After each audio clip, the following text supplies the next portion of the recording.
At the time that Martha was born, Llandudno was primarily a very small fishing and farming community, and it was quite a poor community as well. Martha's family were Mormons. They'd been converted to Mormonism by a man who came over from the United States, a Mormon specifically to do that.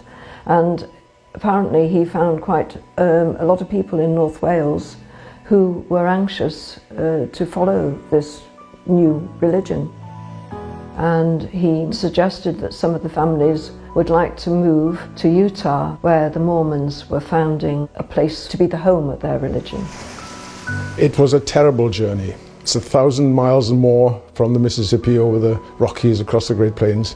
Her 2-year-old sister died, and 3 days after getting there, Peter, her father, he also died. So I think these experiences in many ways influenced the decision she took in her teens to become a doctor. And it was also a time when in Washington they wanted to get rid of polygamy. They persecuted and in many ways made life difficult for Mormons. There was an agreement that if the Mormons abandoned polygamy, they would have the right to call themselves a state. And Martha sees this as an opportunity to try to get the vote for women. It's only when women have the vote that their voice is taken notice of, because if they're not going to be able to vote for someone, then the elected politicians don't actually need to take much notice of what they want. And she became very active in the women's suffrage movement.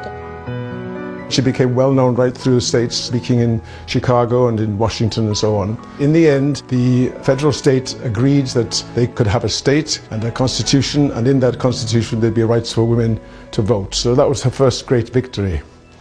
After that, she decided to stand for a seat in this new Senate. When the election day came, Martha was elected. She was the first female senator in the whole of the United States.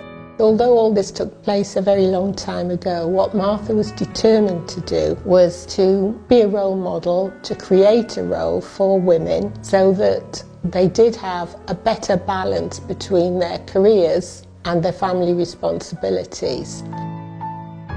Now every state is asked to send statues of 2 of its most famous citizens, and Martha Hughes is going to be there. It's a bit of an eye-opener to Welsh people to find that this woman is up there amongst the 100 most important people of the United States.